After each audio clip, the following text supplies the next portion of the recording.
별별극장 이야기 시작합니다.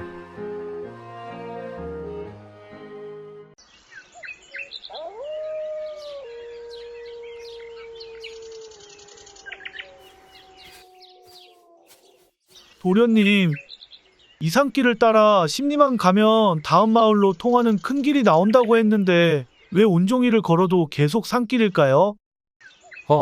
아무래도 중간에 길을 잘못 들어선 것 같구나. 춥고 배고픈 건 둘째치고 저기 저 배고파서 울부짖는 산짐승 소리가 무서워 죽겠습니다. 이렇게 더 걷다가는 오늘 밤 저것들의 저녁밥이 될 것 같습니다요. 길동이 네 말이 맞다. 이제부터는 작은 동굴이라도 보이면 들어가 밤이슬과 산짐승을 피해 밤을 보내야겠다.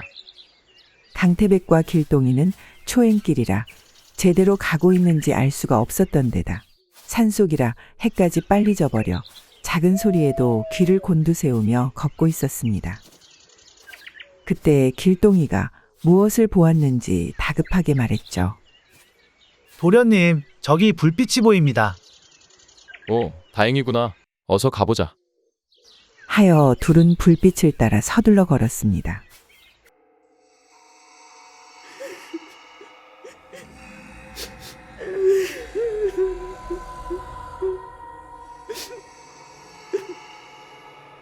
가까이 와서 보니 민가라고는 딱 한 채가 있었고 촛불에 비친 사람의 그림자는 서글프게 울고 있었죠. 도련님, 이를 어쩝니까요? 아까 전부터 돌고 돌아도 같은 곳인 것 같은 것이 이상하다 생각했는데 귀신에게 홀려서였나 봅니다요. 소희는 한 맺힌 귀신의 밥이 되느니 그냥 호랑이 밥이 되겠습니다요.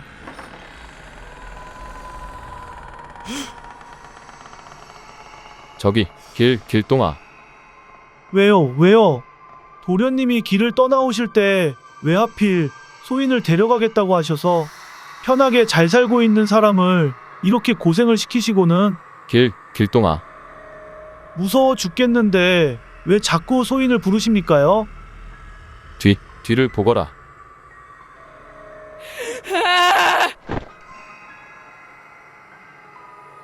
누구시오? 지나가는 나그네들이요. 기분 나쁘게 듣지 않으면 좋겠소만. 노파는 사람이요? 아니면 귀신이요? 아직은 사람이요. 아, 그렇군. 깊은 산속에 집이 한 채뿐이라 좀 오해를 했소. 폐를 끼쳐 안 됐지만 하룻밤 신세를 져도 되겠소? 많이 누추하지만 들어오시오. 깊은 산 속에 노인이 혼자 살아서 그런지 형편이 몹시 공공해 보였습니다. 하지만 이런 형편에도 보리밥에 향긋한 봄나물을 잔뜩 넣고 조선간장으로 가늘한 비빔밥을 2그릇 들여주었죠. 강태백과 길동이는 길을 잘못 들어 하루 종일 굶었는지라 몹시 허기가 지기도 했지만 어린 산나물의 부드러운 식감과 거친 보리밥의 조화가 생각보다 좋아 씹을수록 고소함과 향긋함이 올라와서 그 어느 때보다도 맛있게 먹었습니다. 도련님, 그런데 저 노파가 귀신이 아닌 게 맞습니까? 귀신이라면 뭐하러 이렇게 향긋한 비빔밥을 차려주겠느냐? 그건 그렇네요. 하지만 이 밤중에 외딴 집이 있는 것도 이상한데 게다가 한이 맺힌 듯 구슬피 울기까지 했으니 귀신이라고 생각할 수밖에 없지 않습니까? 그렇군. 자, 그럼 노파를 불러 그 이유를 물어보자꾸나. 강태백은 길동이를 시켜 상을 내다주고 노파를 불러들였습니다. 이보시오. 지나가는 나그네에게 방을 내어주는 것만 해도 고마운데 밥까지 들여줘서 맛있게 잘 먹었어. 그런데 왜 그리 구슬피 울고 있었는지 말해줄 수 있어? 강태백이 진심으로 감사를 표하며 물으니 특유의 신경질적인 얼굴이 조금 풀리며 노파가 대답했죠. 오늘 갈지 내일 갈지는 알 수 없으나 이 늙은이의 잘못을 누구에게라도 말하고 가고 싶으니 털어놓겠습니다. 40년도 넘게 지난 일이지만 이 늙은이도 젊은 시절이 있었습니다. 아랫동네에서 혼사를 청해와서 시집을 갔더니 서방이라고 하는 자가 노름꾼에다 남봉꾼이었지요. 시어머니는 하루빨리 아들을 낳으라고 다그치시는데 아들이 밖으로만 도니 이거사, 얼굴이 못 났으면 좀 사근사근 구슬려서라도 일이 되게끔 해야지. 너는 그런 요령도 없느냐? 하고 며느리 탓을 하셨는데 그러던 어느 날 그 인간이 한 여자를 데리고 들어왔습니다. 여자를 말이요? 예, 투전판에서 웬일로 돈을 땄는데 이른 놈도 노름꾼이라 내줄 돈이 없었는지 하나밖에 없는 딸을 노름빚으로 넘긴 것이지요. 하여 자기 밥벌이도 못하는 위인이 첩까지 들인 꼴이 되었습니다. 노파는 아주 오래전 기억을 되새기며 얼굴을 찌푸렸습니다. 여자가 들어온 후로 서방이 한동안 밖에도 나가지 않고 집안에 들어앉아 있더니 후처의 배로 아들을 하나 낳았지만 잘된 일인지 못된 일인지 어쨌든 1년도 되지 않아 아이가 죽어버렸지요. 한동안 집에 붙어 있었던 김서방이 그 일을 핑계 삼아 또 노름판을 기웃거리기 시작했습니다. 그러던 어느 날 먼 마을 투전판에서 큰 싸움이 나서 사람들이 죽었다는 소문이 돌았는데 그 일에 휘말렸는지 어쩐지 김서방은 그 후로 다신 기별이 없었다고 했습니다. 게다가 빚쟁이들이 집으로 쳐들어와서 돈을 내놓으라고 난리를 치는 바람에 할 수 없이 시어머니를 모시고 이 산속으로 도망와서 화전민이 살았던 집에 들어앉게 된 것입니다. 그러고 얼마 지나지 않아 어머니도 돌아가시고 결국 산속에 두 여자만 덩그러니 남았지요. 아니, 본처와 후처 둘만 남겨졌다는 말이요? 예, 참으로 기가 찰 노릇이었습니다. 그렇게 되었군. 그런데 그게 40여 년 전이라면 그동안은 어떻게 살았어? 어쩌다가 두 사람이 같이 살게 되었지만 제 눈에 그 사람이 곱게 보일 리가 있겠습니까? 이렇게 된 마당에 너는 네 갈 길로 가거라. 딸 팔아먹은 아비가 있는 집으로 가란 말이요? 죽으면 죽었지 그리로는 못 가요. 게다가 마을로 내려가면 실컷 일해봤자 빚쟁이한테 평생 바쳐야 되는데 내가 뭐하러 내려가겠소? 아니, 그럼 서방도 없는 판에 내가 왜 너와 사느냐? 언제는 형님이 서방님 보고 살았소? 형님은 서방님이랑 한 방에서 자보지도 못했으니 툭 까놓고 말해서 내가 진짜 백이고 형님은 쭉정이지요? 정실이면 뭐합니까? 자식도 못 낳아본 주제에? 이년아, 너는 낳자마자 죽은 아들을 뭐 잘났다고 입에 올리느냐? 뭐가 어째? 말 다 하셨소? 다 했다. 이놈의 더러운 팔자. 오늘 너 죽고 나 죽고 끝내버리자. 두 사람은 그날 머리도 뜯고 얼굴도 뜯고 아주 맹렬하게 싸웠습니다. 하지만 당장에 얼어 죽지 않으려면 나무를 해다와야 하고 굶어 죽지 않으려면 약초를 캐다가 팔아야 했기에 둘은 싸움을 하고 나서도 같이 일을 하며 살아갈 수밖에 없었죠. 그년이 고분고분하기라도 하면 덜 밉겠는데 천년주제의 성질까지 사나워서 이쁜 구석은 눈을 씻어도 찾을 수가 없었지요. 어쨌든 붙어있는 목숨을 버리지도 못하고 꾸역꾸역 지지고 볶아가며 한 세월을 살다 보니 두 사람 다 폭삭 늙어 쭈그럭 노인이 되었습니다. 늙으면 안 아픈 데가 없지만 몇 해 전부터 그년의 정신이 조금씩 깜빡깜빡하더니 겨울부터는 완전히 노망이 나서 일도 안 하고 막무가내로 막말을 해대는 겁니다. 너만 밥 먹고 나는 왜 안 줘? 나를 굶겨 죽일 작정이야? 아니, 조금 전에 먹고 왜 또 밥 타령이야? 누가 밥을 먹어? 밥을 먹었으면 왜 배가 고프냐? 잔말하지 말고 어서 나가서 내 밥을 가져와. 아무리 제정신이 아니라지만 눈만 뜨면 밥 타령에 시도 때도 없이 막말을 해대니 부하가 치밀어서 살 수가 있어야지요. 해서 고생을 좀 시키려고 제가 꾀를 내었습니다. 이거사, 나는 할 만큼 했으니 너 이제 이 집을 나가거라. 가라고? 가면 어디로 가? 너 배고프지? 이 길을 따라서 똑바로 걸어가면 네 서방이 하얀 쌀밥에 뜨끈한 고깃국을 차려놓고 기다리고 있단다. 어여 네 서방한테 가봐라. 하고 눈이 펑펑 내리는 날 밖으로 내쫓아 버렸습니다. 아니, 눈 오는 날 산짐승이 우는 숲속으로 내쫓았단 말이오? 예, 추위에 떨면서 고생을 해보면 말도 곱게 하고 고분고분 말도 잘 듣겠지 싶어 홧김에 잠깐 쫓아낸 것이지요. 허허, 추운 날 몸도 성취하는 노파를 내쫓다니 속이 시원했어? 예, 눈앞에 안 보이니 아주 속이 시원하고 개운했습니다. 허, 그래, 고생을 하고 나서는 고분고분 말을 잘 듣던가? 지금까지 거침없이 말을 쏟아내던 노파는 강태백의 이번 물음에는 답을 하지 않고 멍한 눈으로 어딘가를 응시했습니다. 그러다 한참 만에 입을 열었죠. 1시경쯤 지났을까. 바람이 강하게 불어 문소리가 요란해지자 슬슬 걱정이 돼서 내쫓았던 길로 따라 나섰는데 해가 뜰 때부터 질 때까지 몇 날 며칠을 헤매도 결국 찾지 못했습니다. 아마 눈길에 낭떠러지로 떨어져 얼어 죽었거나 굶주린 산짐승에게 물려서 죽었을 것입니다. 무심하게 툭툭 내뱉었지만 말을 마친 노파의 눈에는 뜨거운 것이 흐르고 있었습니다.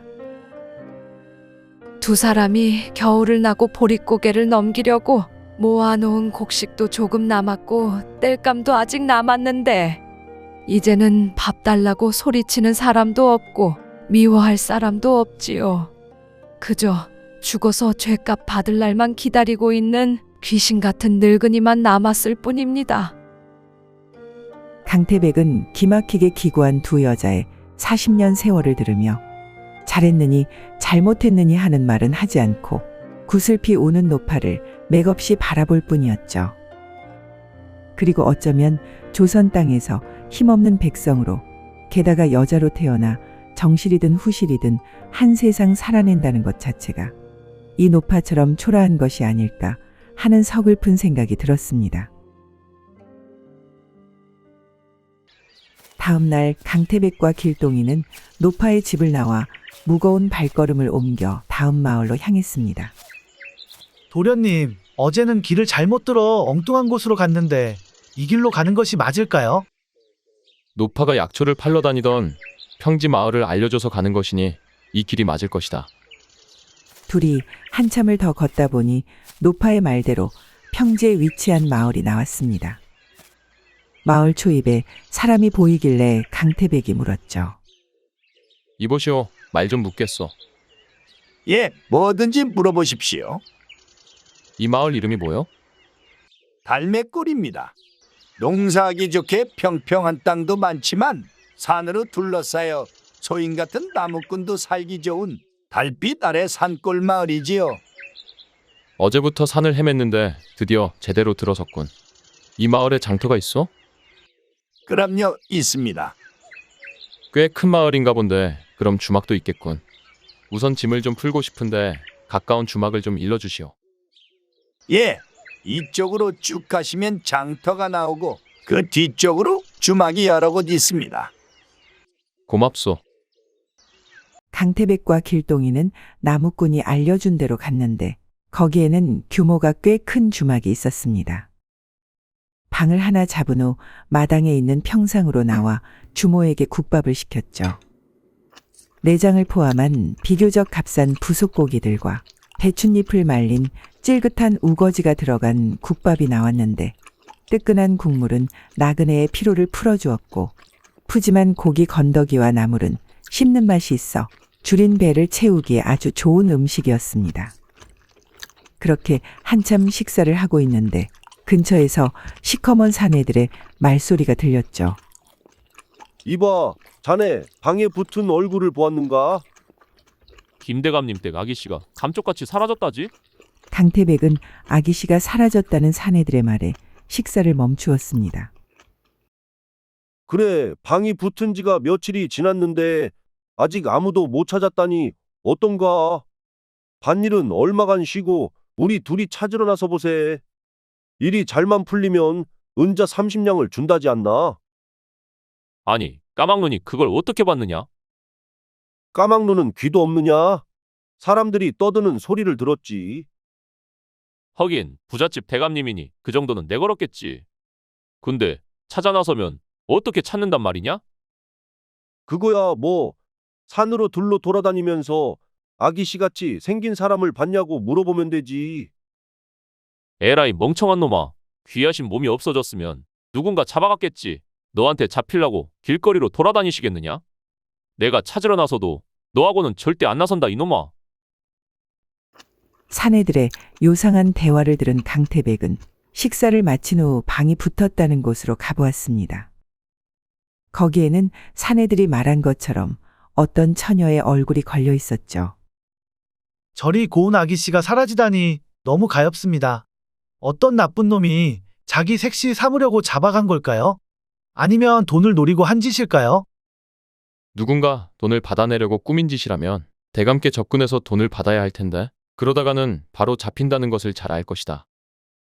아무튼 전후 사정을 전혀 모르니 우선 김대감님 댁으로 가보자꾸나.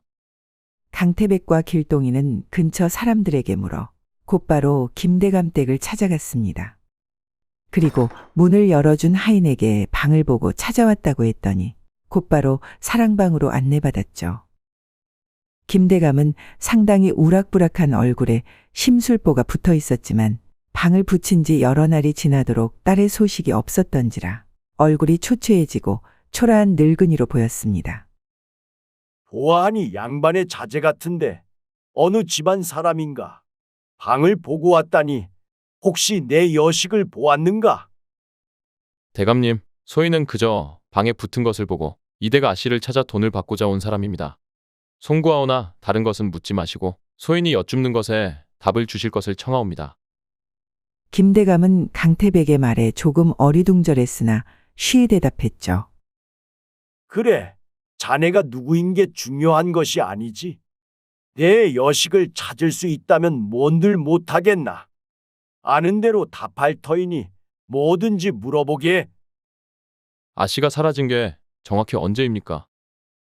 다시 하루가 가고 있으니 정확히 닷새 전이네. 근래 들어 평소와 다른 일이 일어났다거나 심중에 걸릴 만한 것이 있으면 말씀해 주십시오. 김대감은 이 대목에서 조금 주춤했습니다. 하여 강태백이 재차 물었죠. 무엇이든 실마리가 될 수 있으니 말씀해 주십시오.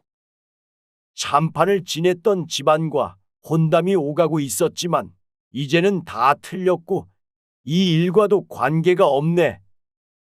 그렇다면 대감님이나 아씨께 원한을 품을 만한 사람이 있습니까?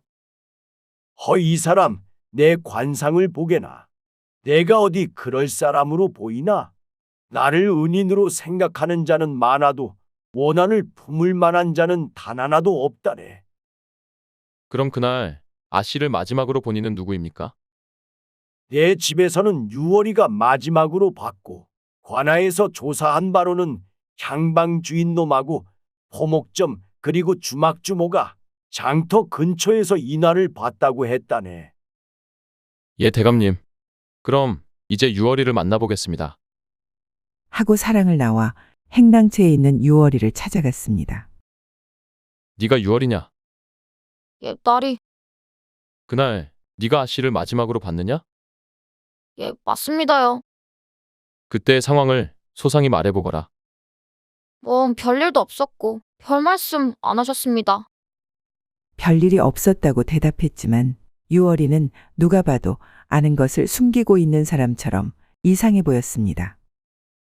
유월아, 다시 물을 터이니 잘 생각해서 답을 하는 게 좋을 것이다. 예, 딸이. 너 아씨가 이대로 돌아오지 않아도 괜찮으냐? 아씨가 왜 안 돌아오셔요? 아씨는 그냥 잠깐. 하고 뒤를 얼버무렸죠. 그래, 그냥 잠깐 어디로 가신 것이냐? 지금 답을 해주면 네가 숨긴 것을 대감마님께는 비밀로 해주마. 아씨께선 절대로 입을 열지 말라고 하셨지만 나리께만 말씀드리겠으니 아씨를 꼭 찾아주셔요. 그렇지, 어서 말해보거라. 아씨는 여인이지만 도련님들만큼 글을 잘 지으시며 이야기책 읽는 것을 좋아하세요. 허남 나리도 아시다시피 양반집 기수가 그런 책을 구하는 것은 금기시되었기에 쇳내가 몰래 필사본을 빌려다 드린 것입니다. 그런데 그날은 하필 쇳내가 발목을 접지르는 바람에 하는 수 없이 아씨가 직접 가신 것이지요. 그렇게 멀쩡히 나가신 분이 지금까지 돌아오지 않는 것입니다. 발목이 부러져도 그날 쇳내가 갔어야 했습니다요. 유월이는 모든 것이 자신의 잘못인 양 후회를 했습니다. 그 책방은 어디에 있느냐? 책방은 아니고 필사본을 남몰래 빌려주는 곳인데 겉보기에는 향을 파는 향방입니다. 거기 가서 책을 빌리려면 암호를 대야 되는데 이번 책의 암호는 밤에 피우는 비밀향이란 뜻으로 야광향이었지요. 여인들은 아주 비밀스럽게 책을 빌려보나 보군. 그나저나 조금 전 김대감이 그날 아씨를 마지막으로 본 사람은 향방주인 포목점산의 주막주모라고 했는데 유월이도 아씨가 간 곳이 향방이라고 대답을 했으니 강태백은 길동이를 데리고 곧장 향방으로 향했습니다. 그리고 길동이를 시켜 김대감님의 명으로 조사를 나왔다고 하며 세 사람을 한자리에 불러 모았죠. 먼저 향방주인에게 말했습니다. 아씨가 향방에 무엇을 빌리러 왔는지 다 알고 왔으니 발뺌할 생각은 하지 마시오. 그 말을 들은 향방주인은 눈이 튀어나올 듯 놀랐습니다. 자, 지금부터 세 사람은 그날 아씨를 만나서 무엇을 했는지 빠짐없이 다 말하시오. 이번 일과 관계없는 일은 어떤 것도 발설하지 않겠으나 관계된 것을 숨긴다거나 거짓으로 말한다면 조사가 끝난 뒤에 반드시 관아에 고할 것이니 명심하시오. 강태백의 이 같은 엄포에 세 사람 모두 긴장하는 듯 보였는데 먼저 입을 연 것은 포목점 사내였죠. 아씨는 입고 계시던 비단옷을 소인에게 팔겠다고 하신 뒤 받은 돈의 일부로 무명옷 한 벌을 사셔서 입고 나가셨습니다. 하여 소인은 아씨가 시키시는 대로 한 것밖에는 없고 숨기고 어쩌고 할 건 없습니다요.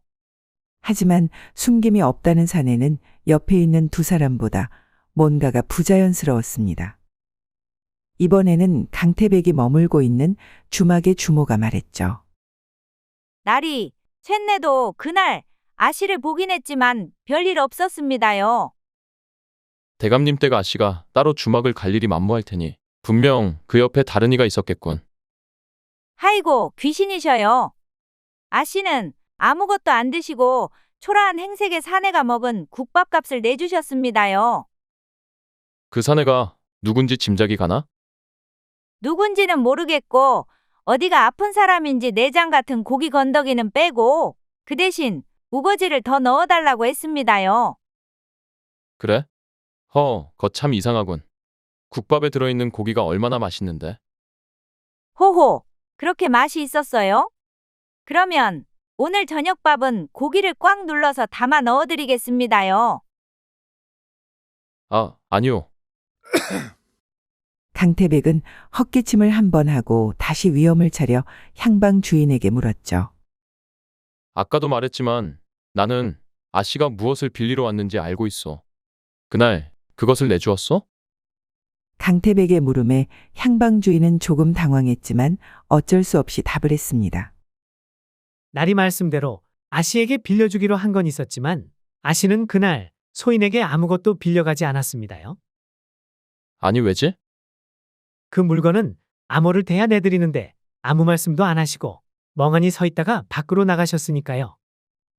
이 말을 들은 강태백은 순간 머리에 번쩍 무언가를 맞은 듯 하더니 다급하게 되물었죠.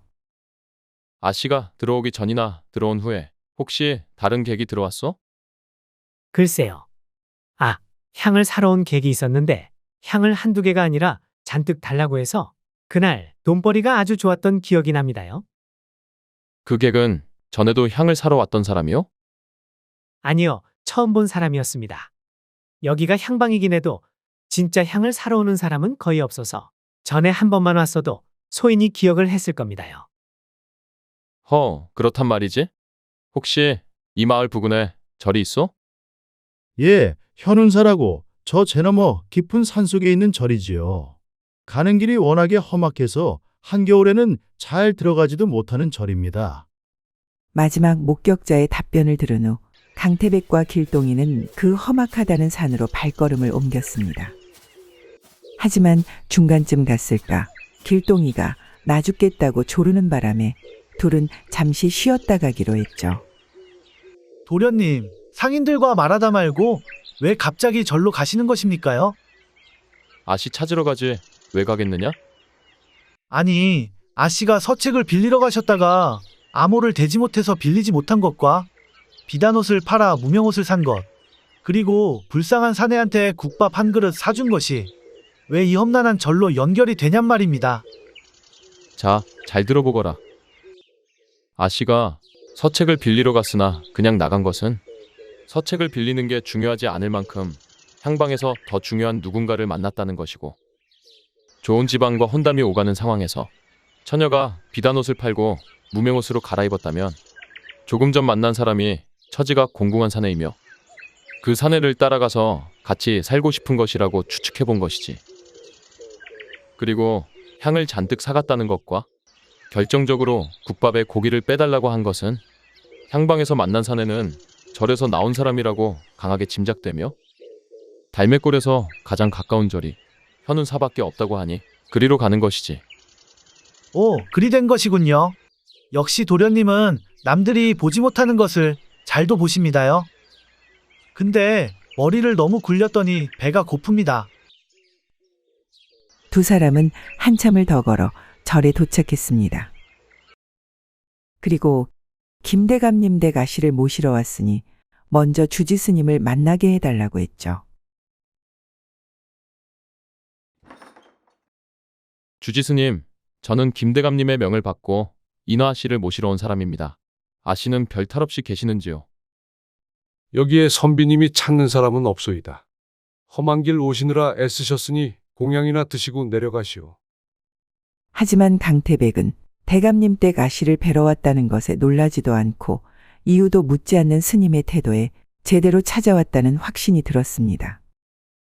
스님, 아씨가 오늘 저를 따라 나서지 않는다면 내일은 포졸들이 이곳에 들이닥칠 것입니다.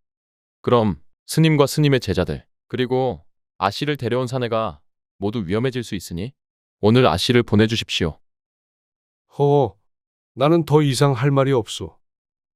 인자한 얼굴을 한 주지스님이 자리를 뜨려고 할 때 문이 열리더니 한 여인의 모습이 보였습니다. 내 발로 가겠으니 수고스럽게 포졸들을 데려올 필요 없소.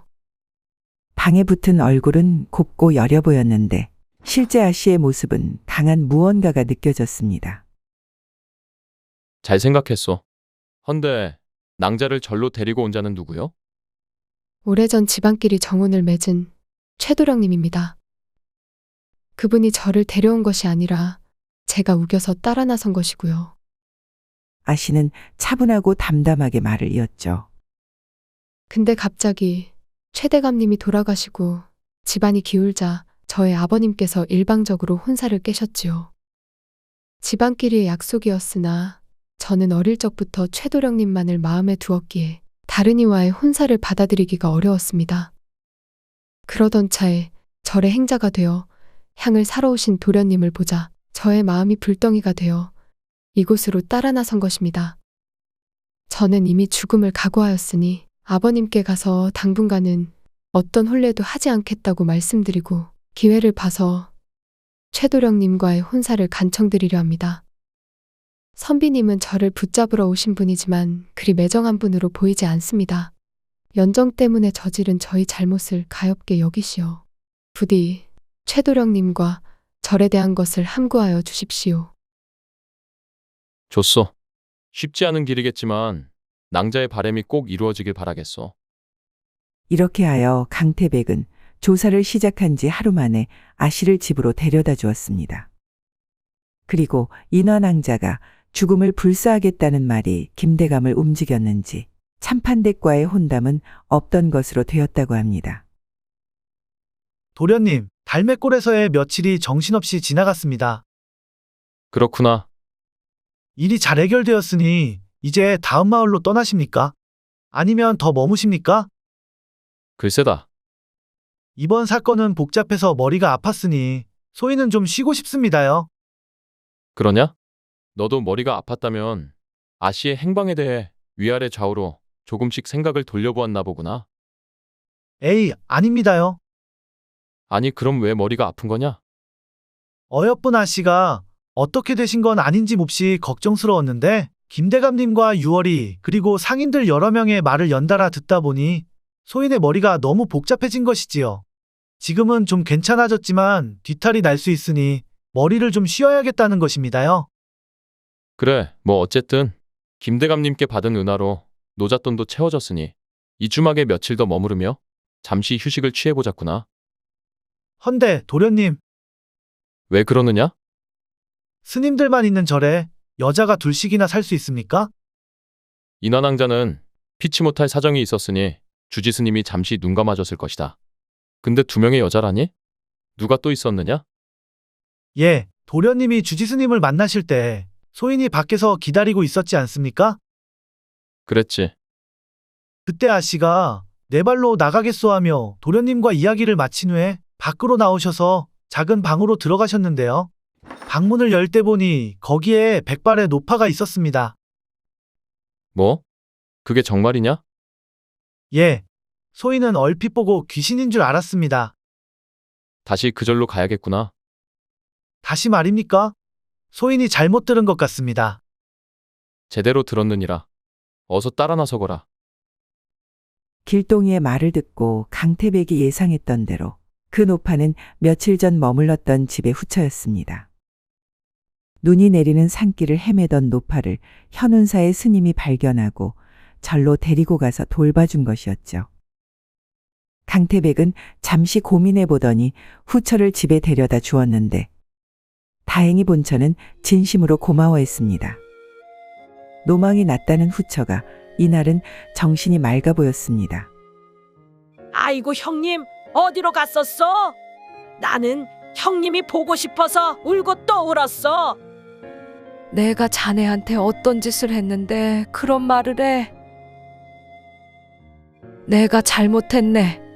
염치 없지만 나를 한번 용서해주게. 형님이 무슨 잘못이 있어? 젊었을 때부터 꼬부랑 노파가 될 때까지 어머니처럼 나를 돌봐줬는데. 이보게, 우리 팔자가 이러니 어쩌겠는가? 그냥 팔자대로 같이 살다가 같이 정리하고 가세. 고단한 40여 년을 같이 산 두 여자는 오늘 처음으로 마음속 진심을 꺼내 말한 뒤 서로의 마지막을 편안하게 지켜주고 싶다는 생각을 했습니다. 그리고 아직 발견하지 못했지만 문 앞에는 강태백이 놓고 간 은하면 양이 놓여 있었고 깊은 산골 초가집에는 아주 오랜만에 아궁이에 불을 지펴 따뜻한 열기가 하늘 위로 피어올랐습니다.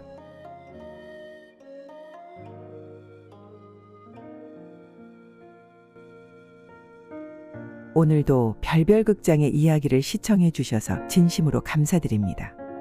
다음 시간에 더 재미있고 감동적인 이야기로 돌아오겠습니다.